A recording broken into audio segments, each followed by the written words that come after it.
Mark, very good to see you. What is a good monthly retirement income? I want to start with some data. According to the Bureau of Labor Statistics, the average annual expenses for people 65 plus in 2021 was about 52,000, which comes out to about $4,000 a month. But of course, no two people are alike. So figuring out what you will need in retirement is very much going to depend on your own unique goals and retirement plans. But we do Mhm. have some prompts to bring you to that number. And the first one, you need to picture your ideal retirement and be as specific as possible.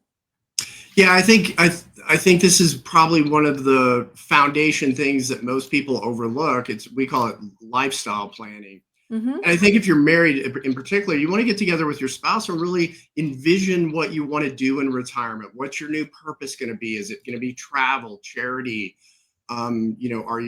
Are you going to work part time? What are all the things that you want to do? What's on the bucket list, so to speak?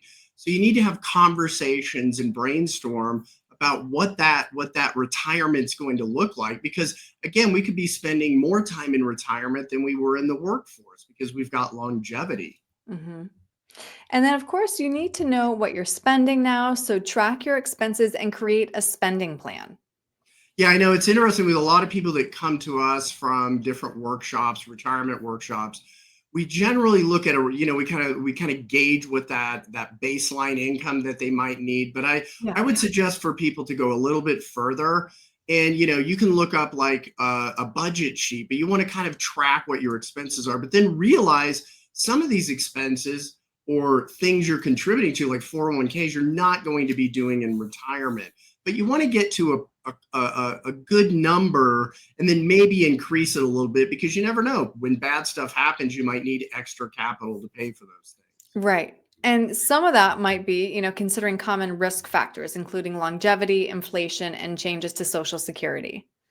Yeah, exactly. So really it's identifying the threats to your retirement. So as you mentioned, taxes are going to be the biggest fee you're going to pay in retirement. A lot of people say the biggest expense I'm going to have is healthcare, and you're absolutely right. But with healthcare, you don't know how sick or unsick you're going to be. But you have to stress test these things and say, hey, what if inflation runs higher than I'm anticipating over my lifetime during retirement? What impact does that have? What if I have to go into long-term care? What if tax rates go up? And it's not what if, it's really when they go up. How is Right. that going to impact my retirement? Hmm. Next, build a robust nest egg. But more than that, you suggest it also be a tax diversified nest egg. Why is that? Yeah, so if you think about it, most people that we talk to have most of their money in tax deferred investments.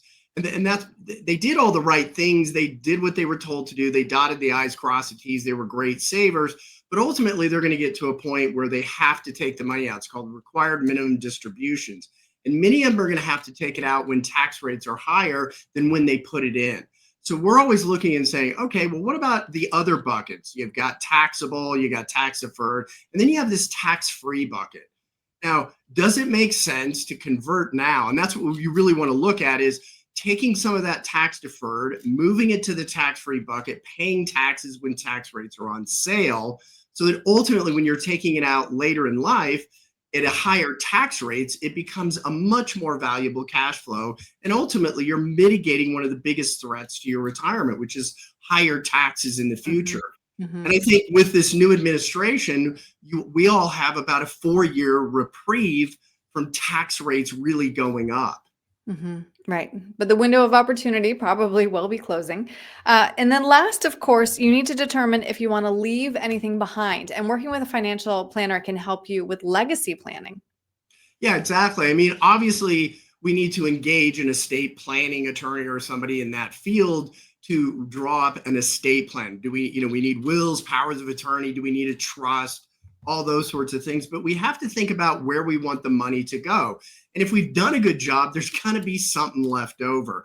And obviously, we want to avoid probate. And then the other thing people need to really consider with the new tax laws is that the worst thing your child can inherit today is a tax deferred IRA, Right. because again they're going to be forced to take all the money out within 10 years after the date of death of the parent. So it's really a tax time bomb that we really need to address some solutions or what we can do today so that it benefits us, but it's also going to benefit the next generation. Right, of course. You don't want your biggest beneficiary to be Uncle Sam. Well said, Mark. Exactly. If somebody wants to then crunch the numbers with you, walk through these prompts so that they can come to their unique monthly retirement income, what's the best way to reach you? Yeah, we'd love to talk to you. I mean, this is what we do all day long. We love doing this planning, but you can just give us a call, 303 681 0113.